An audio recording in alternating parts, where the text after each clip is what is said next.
Olá pessoal, sou Líria Helena Littke, psicanalista, e no vídeo de hoje nós vamos falar um pouco sobre o superego ou supereu. Para Freud, existe três instâncias psíquicas. Na época que ele montou sua teoria, ele classificou as instâncias psíquicas em três. O ego, e isso na segunda tópica da sua obra, Porque na primeira tópica foi o inconsciente, pré-consciente e consciente. Depois ele viu a segunda tópica, e na segunda tópica ele fala sobre o id, ego e superego. O que é o id? É aquela parte inconsciente, aquela parte que nós nos esquecemos, não nos lembramos, porque facilita a nossa vida não lembrar, Então está lá esquecidinha lá, e que de vez em quando elas nos assombram, nos sonhos e etc. Depois vem a parte, o ego. O ego é a parte consciente, é aquela que a gente tem mais notícias, é aquela que a gente está ali sabendo o que está acontecendo. É a parte consciente da nossa vida, onde estão os pensamentos, onde estão os conhecimentos, A aquisição de conhecimentos, tudo é feito nessa parte do ego. E existe o superego. O superego também, ou supereu, ele é formado a partir do complexo de Édipo. O complexo de Édipo é uma fase que a criança vive até a idade de 4 a 7, 8 anos, e onde ela vive aquela relação de amor do pai e a mãe, aquele triângulo edípico, que eu já falei aqui com vocês em outros vídeos. Eu tenho mais vídeos aí falando sobre isso, especificando cada um do menino, da menina separadamente. Após o complexo de Édipo, essa vivência desse triângulo amoroso, pai, mãe, filho, se forma o supereu.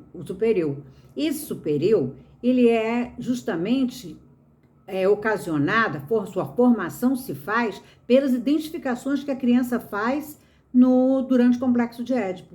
E as identificações são feitas com o pai e a mãe. E aí vem também, essas identificações, traz com elas o quê? As questões morais da família. O que a família colocou para essas crianças, o que ela disse e o que ela fez, Modelo que ela foi de pai e mãe, e também o que ela falou para essa criança, que era o certo, que era o errado, que podia sim, que não podia, Todas essas questões éticas e morais. E aí a criança forma para ela o superior dela. E com esse superior ela vai levar para o resto da vida. Depois ela aprende mais coisas através da sociedade que ela vai viver, A partir da adolescência, que ela entra num mundo mais social, para ter uma vida mais independente, a época de separação dos pais e tudo mais, Então ela forma também aí, ela vai formando mais, completando mais esse superior. Mas o importante mesmo, na verdade, é toda a vivência dela na fase menor, até 7, 8 anos, na fase onde ela está no grupo familiar. E também na escola, porque as crianças já estão na escola hoje muito cedo.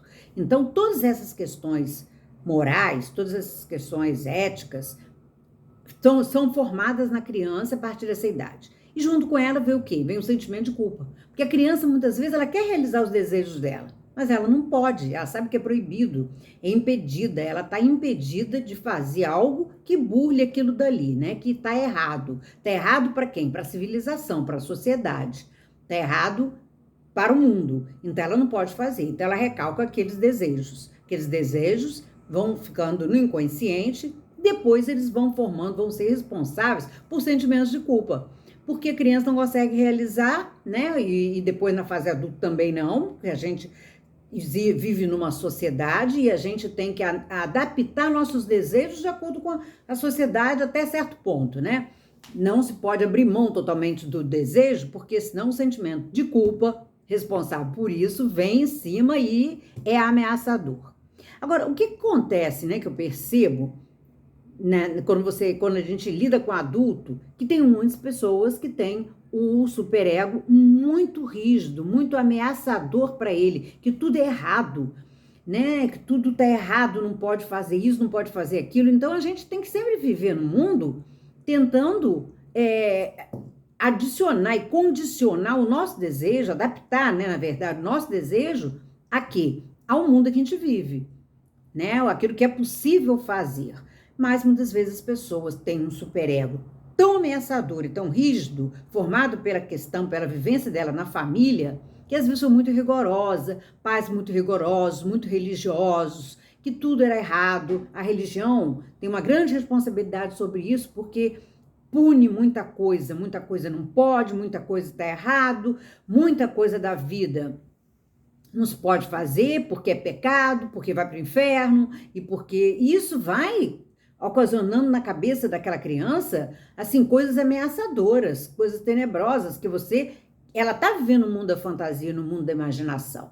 Então, se falam isso para ela, né, é algo grave. E ela carrega isso, o pior é que leva isso pro resto da vida. Até você enxergar que não é bem por aí, lá na fase adulta, demanda um tempo. E aí a pessoa sofre muito. Muitas vezes não consegue sair daquilo. Muitas vezes ela tem desejos que ela quer realizar e ela não faz porque é pecado, porque não pode. São crenças, né, que a gente chama no coach de crenças adquiridas na infância que a pessoa não consegue se livrar. Tudo é pecado, tudo está errado, tudo não pode, é impossível, e aí vem a religião, e vem o pai e a mãe que não vai gostar, e ela sempre tentou agradar papai e mamãe, né? Então ela carrega isso pro resto da vida, carrega isso. Mas, como eu já falei também em outros vídeos aqui, a gente não é obrigado a... o que importa é o que a gente... Não importa o que fizeram da gente, mas o que a gente faz com isso. Então somos responsáveis hoje por nossa vida. Então a gente vai vendo depois que o mundo não é bem assim não, que a igreja não está tão certa assim não, que eu não posso também deixar de fazer satisfazer os meus desejos, porque eu vou sofrer. E eu vou sofrer de uma forma que eu vou acabar expressando isso no corpo. Quando o desejo não é realizado, você paga um preço por isso. Você paga um preço, e o preço muitas vezes é no corpo. É uma doença, é um transtorno emocional, uma disfunção emocional, uma ansiedade, um estresse, uma angústia, uma depressão, né? Uma síndrome do pânico, e você não sabe nem de onde veio, mas às vezes é um sentimento de culpa que está lá atrás por um desejo não realizado, por um desejo que você não pôde satisfazer porque você acredita que aquilo vai fazer mal, que você vai para o inferno, né? E que você não pode realizar. E tá lá na cabeça de papai e mamãe que falou isso para você, e você acreditou nisso, você acredita e você quer ainda cumprir hoje o que papai e mamãe falou para ser amado, querido papai e mamãe, que, né, foi assim que você aprendeu. Então, tirar isso depois demanda um tempo.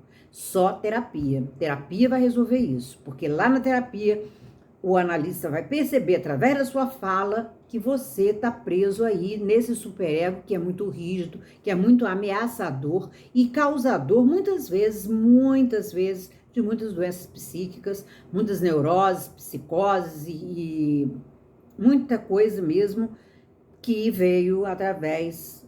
Psicose não, porque a psicose, quem tem psicose, ela não atravessa o complexo de Édipo. Então, há muitas neuroses, pessoas neuróticas, muito fortes, muito violentas, devido a sentimentos de culpa. Criados numa família muito rigorosa, onde implantou isso para ela de uma forma muito agressiva, muito ameaçadora, e que esse superego é hoje em dia ameaçador para a vida dela, e ela se vê presa a isso, não consegue sair disso. Então, fica a dica, se você conhece alguém que é assim, que tudo tá errado, tudo é pecado, tudo não pode, tudo é proibido, eu não posso fazer isso, porque minha mãe não vai gostar, meu pai não vai gostar, e etc. Compartilhe esse vídeo, mostra para eles que não é bem assim não, e que existe isso realmente, e que é ameaçador para sua vida, e se você deixar isso para frente, se você não tratar esse problema, você vai ficar uma vida sempre infeliz, e se sentindo não realizado em nada que você faz. Fica a dica, se você gostou, curta, comente, compartilhe e principalmente se inscreva no canal para a gente fazer mais vídeos aqui, viu gente? Grande abraço!